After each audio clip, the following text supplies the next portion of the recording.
Hi, I'm Mike Taylor, Minister of Chirnside, linked with Hutton, Fishick and Paxton.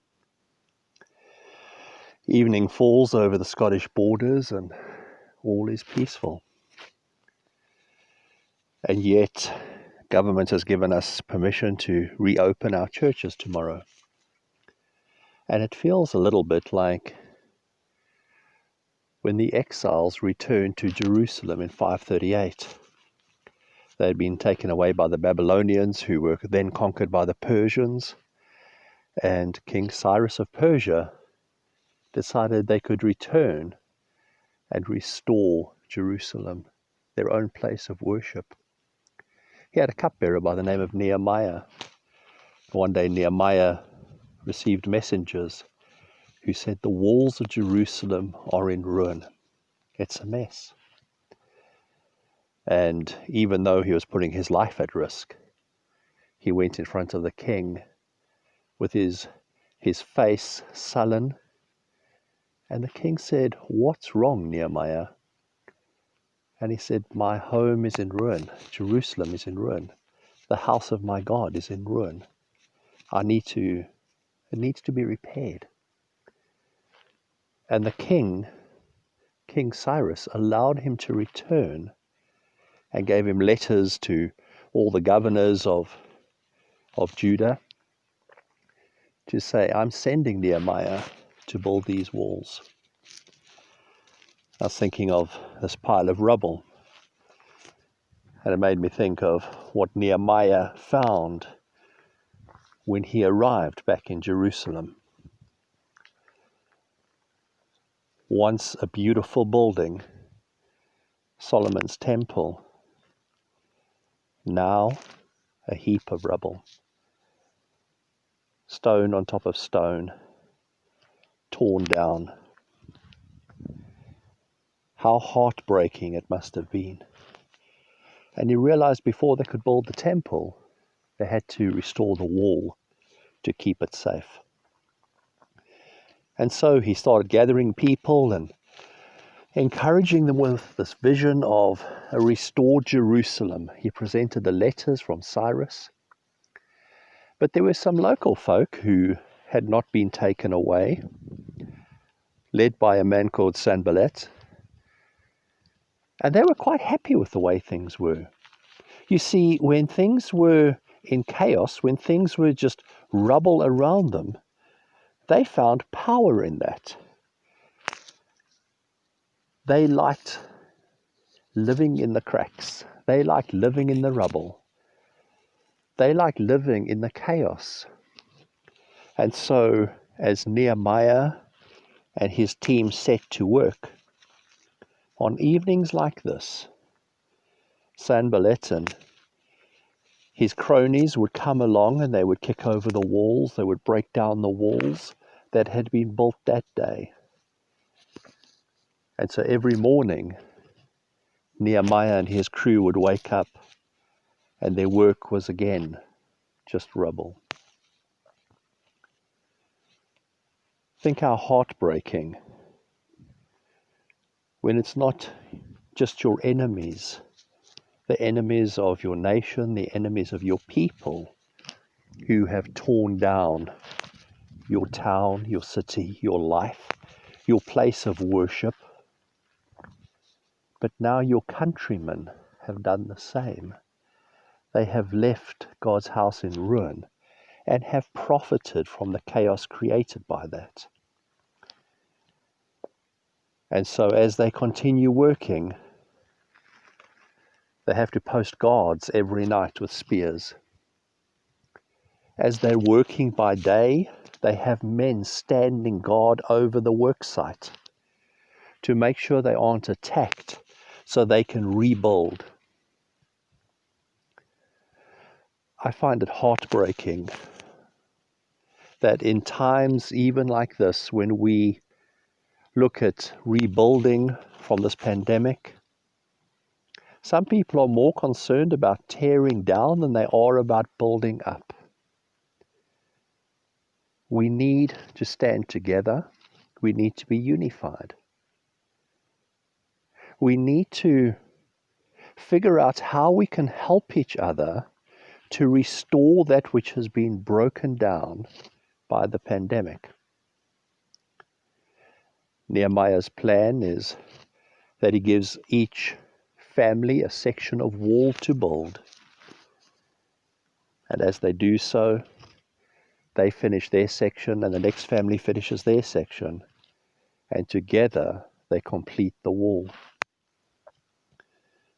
I live in a wee village and we have a number of local businesses. And my hope and my prayer is that our local businesses will not only come out of COVID okay, but that they would come out stronger because we have a deeper sense of community. At about the same time, there's a man by the name of Ezra who is a priest, and he too comes to Jerusalem. And his strategy is different to that of Nehemiah, even though he works with him. His strategy is those who have married foreign women while they've been in the diaspora, in exile, must get rid of their foreign wives. For Ezra, it's about purifying these people, getting rid of all foreign influence, anything that's not orthodox, and it's almost a time of retribution. I've wondered today if Ezra would have been happy with the saying, what happens in Vegas stays in Vegas. What happens in Babylon stays in Babylon. If you get married in Babylon, you don't bring that wife back with you. You need to have a Jewish wife only. Ezra goes through people's birth records, their lineages, and he wants to make sure that anyone who is serving as a priest is a proper priest, not someone who's of mixed race, someone who may have been a little bit Babylonian, may have been a little bit Persian, may have been a little bit Egyptian, or may have even been from one of the other families, not the family of Levi. And so he starts dividing up. What's fascinating is while they're in exile, while the Babylonians are oppressing them, they stand together. They're unified. Men and women are equal. Men from every tribe are considered equal. But as soon as they get back to Jerusalem, that changes. Now they start splitting hairs. Now they start saying, you're not quite Jewish enough to stay with us. You're not quite Levitical enough to be one of the priests. You're not one of the Cohens. You're not of the right family. You can't be a priest anymore. And they start dividing and tearing their community apart. I worry that as the dust settles coming out of this pandemic, that people are going to start feeling almost empowered again. I think for a while we've suppressed our anger and our fear, and we've known we've had to work together to make it. But I have a fear that when we come out of this, that we will lose some of that unity, that grace to each other, and we'll start snapping at each other. Our fuses will be short, our words will be sharp, and we'll be hurting each other. And all the community that's been built up will slowly just crumble again. I hope and pray I am wrong. And yet history plays out that scenario again and again and again. So, will you be one of those who stands with Nehemiah, who stands not only to do the work, but who also stands guard over others who do the work? Will you protect those around you? When people speak ill of them, will you protect them? Will you stand up for those who aren't in earshot? Will you protect the work that has been done in the last few weeks and months? The walls that have been built, will you protect them? Will you help them to stand long into the future? You see, the temple that was built, the second temple, lasted 550 years. It only fell in the 60s AD. Will you help to rebuild and bring heaven to earth? Will you make beautiful the places we live? Please don't be like Sanballat. Please don't take opportunities to grab your part of the patch and say, this is mine. Be community spirited. I also hope that we don't spend so much time focusing on mistakes that were made in the pandemic that we tear each other to pieces when we have a country to rebuild, a world to rebuild, an economy to rebuild. Yes, there's answers that are needed. But by gosh, we cannot spend every little bit of energy we have in the next 2 to 5 years asking, why was this done? Why was that not done? Let's learn from the mistakes we've made so we don't make them again. But let's put our shoulder to the wheel and reconstruct the world we want to live in and the world we want to give our children. We've been given permission to have church services in our church buildings again tomorrow. And across Scotland, churches are deciding to wait. They're saying, we're not yet ready. If we rush in, we risk everything. We need to make sure the walls are secure. We need to make sure there's enough safety in place. And I'm not talking about the buildings. I'm talking about all the health and safety and everything around it. We need to make sure that's in place before we reopen the churches for services. What will it look like when we reopen for services? At the moment, it seems like everyone who attends will sign a track and trace register. People will need to enter and be allocated seats and then maintain social distancing within church. People will have to wear masks.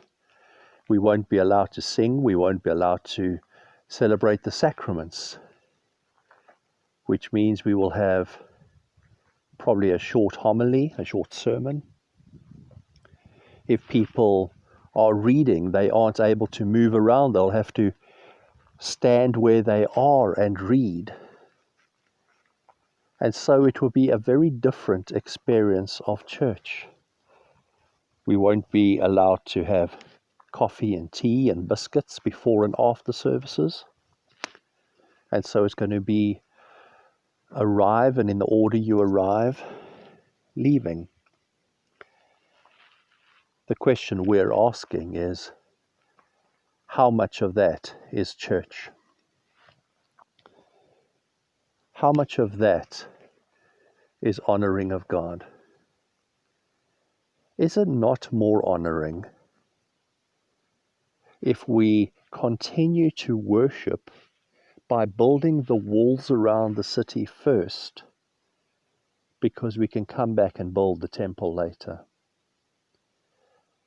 We've spent the last 3 or 4 months setting up resilience groups, delivering food parcels, delivering stationery to children in our villages. We've established the food larder, where 35 to 40 families come to receive food 3 times a week, where people bring produce from their gardens, berries they've picked, and they share it with their neighbor. This past Monday, when I was at the larder, a lady arrived having just baked banana loaves. My only regret is I was too slow and didn't get one. Another lovely lady arrived and she had baked scones. And we were able to put those in bags and say to people who came into the larder, help yourself, take some scones, take a banana loaf, be blessed. I think that is being the church. That is being the people of God in the community, shining with the love of God. That is building walls that will keep our community safe. Because we're not only providing food, we're providing a social cohesion that even when things get tough and there's a bit of a rub here and there, we will love each other enough to get through.